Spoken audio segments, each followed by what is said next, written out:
computer in my car alerted. I looked at the call and saw it said confirmed holdup.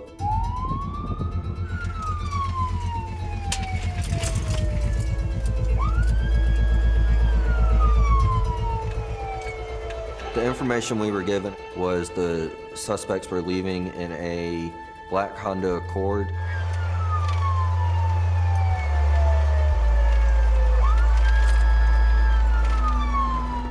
They were basically coming right towards me.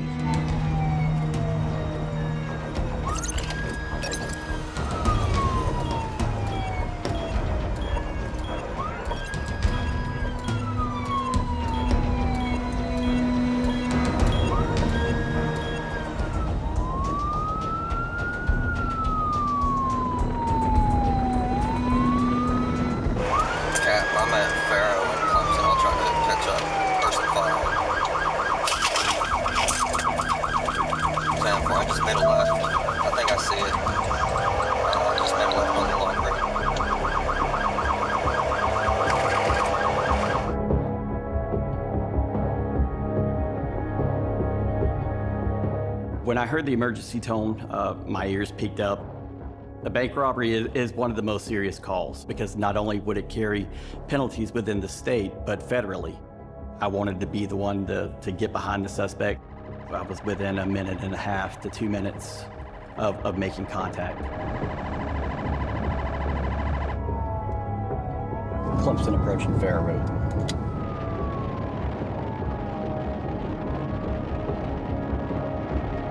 As I got closer, it was a black Honda Accord with a 45-day tag. It's a bank robbery suspect. They just robbed a bank. They all are armed. Okay, this is gonna be chase them till the wheels fall off. Central 631, I'm behind a dark and color Honda Accord. It's a temporary tag, ABF Auto Sales. He's turning into Longleaf middle. Negative, turning left onto Heather Green. Yeah, correction, right on the Heather Green. I began getting into a hunt mode. We had our prey. All we had to do is get them to stop.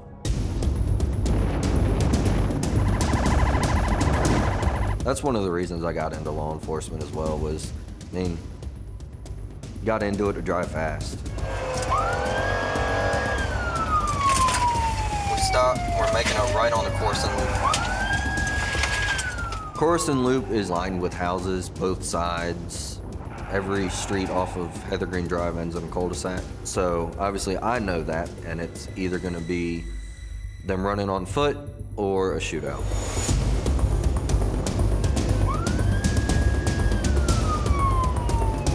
I had my seatbelt off, my left hand was on the door handle, my weapon was out of my holster.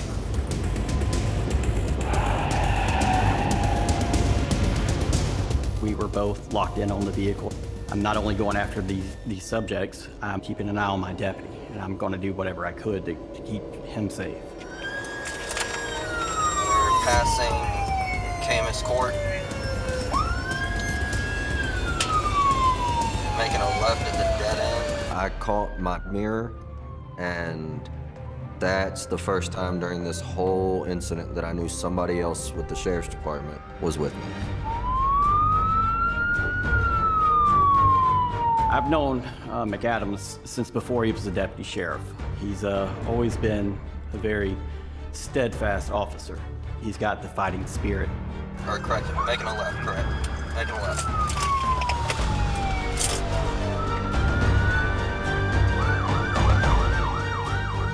Something told me, don't know what it was.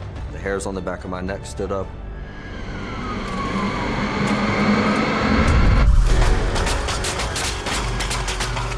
I saw windshield fragments go everywhere.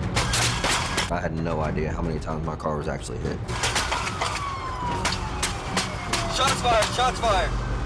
I was able to hold the driver's door open with my foot and fully get down in my driver's seat. I did feel the rounds hitting my car. I could hear them still impacting McAdams' vehicle as well. I don't necessarily remember feeling any, like being scared, being frightened. It was more or less, what do I need to do to make sure I make it out of this?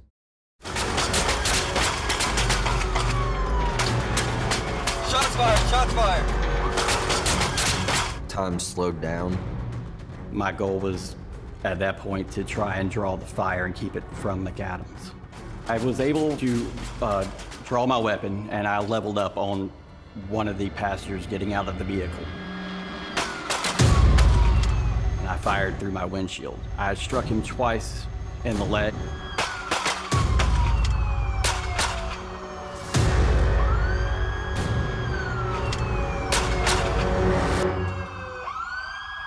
I'm yelling to McAdams to make sure he's all right. Cover my side! Cover my side!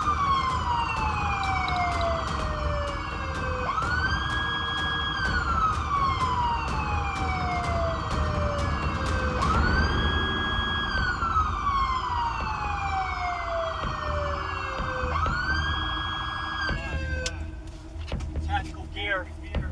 Right. We have 3 subjects at large.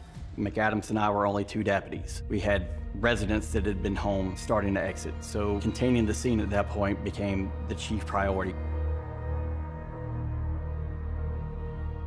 Once my mind caught up to what had just happened, just felt like I was gonna throw up everywhere. Definitely was weak, and I ended up trying to catch my breath and calm down.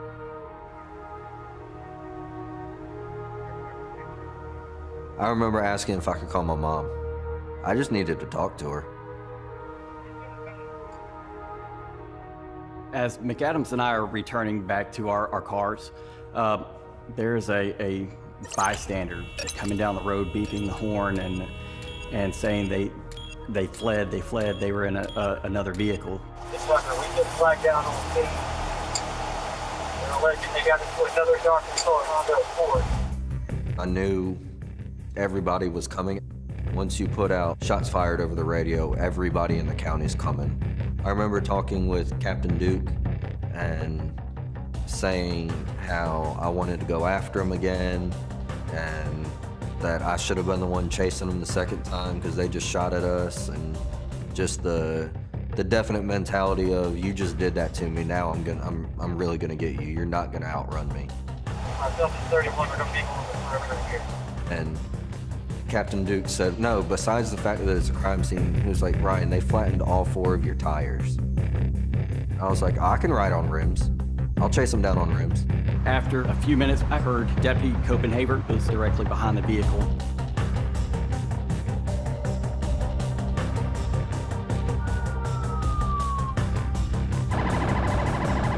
Bank robberies don't happen every day in Richland County or in the Columbia area. They had been involved in a gunfight. I can't think of anything more dangerous than somebody who's willing to shoot it out with the police. We weren't going to give up till they were apprehended.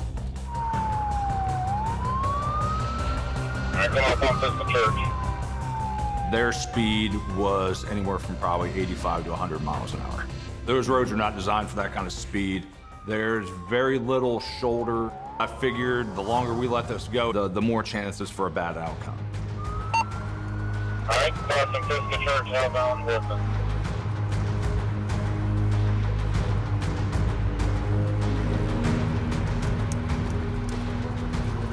Region 3, also be advised that the vehicle is now passing. Going to oncoming traffic. Running oncoming traffic off the road. Still outbound Wilson.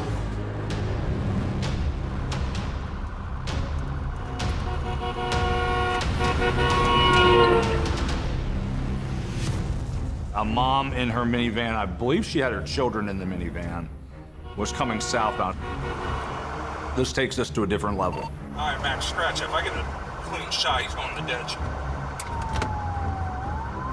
At that moment, I thought for sure, when he came around that semi-truck and I saw a van coming at him, I said, this is where it ends, and it's going to end in a traffic collision, and it's going to be bad. If something happened to me, I knew the ramifications when I signed my name on the line to be a sheriff's deputy. That mom and her kids didn't. This is going to be one of those scenarios like, you know, we're just going to bang him in the ditch. We're going to terminate this pursuit as quickly as possible, because he was not concerned about anybody else's safety. I was even questioning if he was concerned about his own. The adrenaline factor and the risk factor of this scenario was probably the highest I've seen in my 25-year career.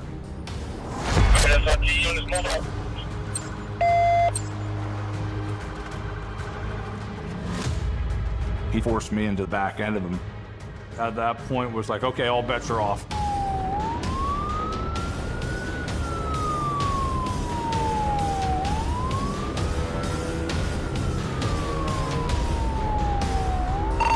I hit him once. Stand by for a second shot.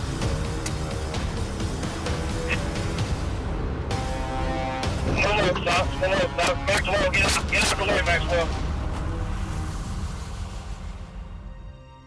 And it kind of shot him off the side of the road, and he hit a street sign and came back on. But at this point, his hood had popped up. I was basically have a front row seat to a catastrophe. Still moving. One ditch is hood is blocking the vision. Still outbound. I think the fact that they showed total disregard for anybody else's safety, that was maybe one of 3 times in my 25-year career where I actually got angry at a suspect.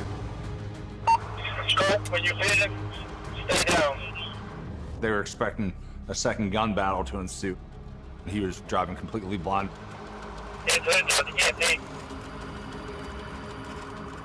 My thought was, we're gonna bring this to a conclusion, one form or another, right here and now.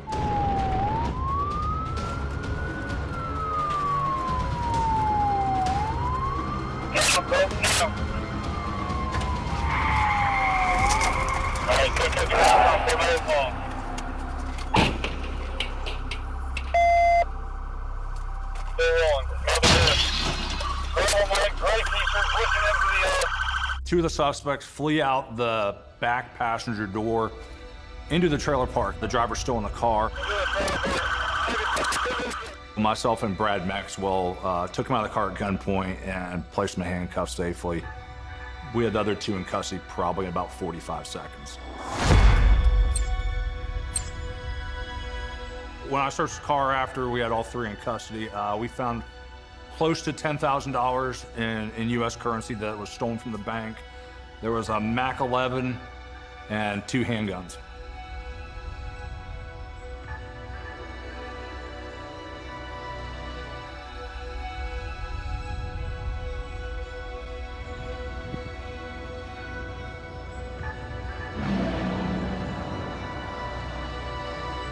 My car had been hit multiple times. But the reality of everything, of how quick it could have gone a different way, I guess the reality of that set in when I looked at Captain Duke's car, and there was a bullet hole in, like, just about dead center of his driver's seat headrest. It definitely put things into perspective. At the time, my son was only 9 months old, and realizing how close I'd come to that line. And it's assumed in our duty that that's a possibility, but whenever you're faced with it, really, it's a different sense, especially that you know you came that close, but you made it. Later in the evening, after we got released from headquarters, my mom came over to the house. I don't remember us really saying anything. She was just focused on being a mom and worrying about me. My name is Dawn McAdams. Ryan McAdams is my son.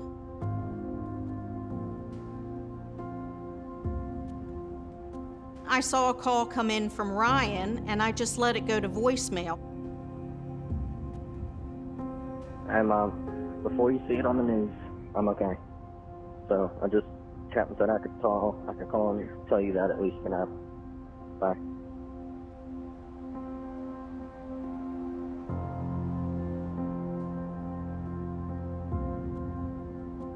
The following days, I didn't really sleep that much.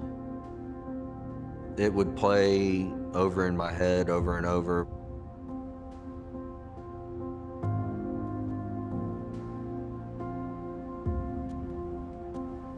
He coded on going to the hospital. They were lying. I realized that he really was not coping well. I could see it in the way he was becoming detached. I absolutely think Ryan's life changed that day. One of my first nights back, I started stopping cars again. And there was one that I was stopping them for speeding. I remember I turned the lights on and immediately they stopped. So without thinking, I had my gun out of my holster, pointed at the car, and was getting out of my car with my gun pointed at the driver's door. And then I sat there and I was like, what am I doing? Best way to describe it would be post-traumatic stress. So at that point I figured I should probably look into that.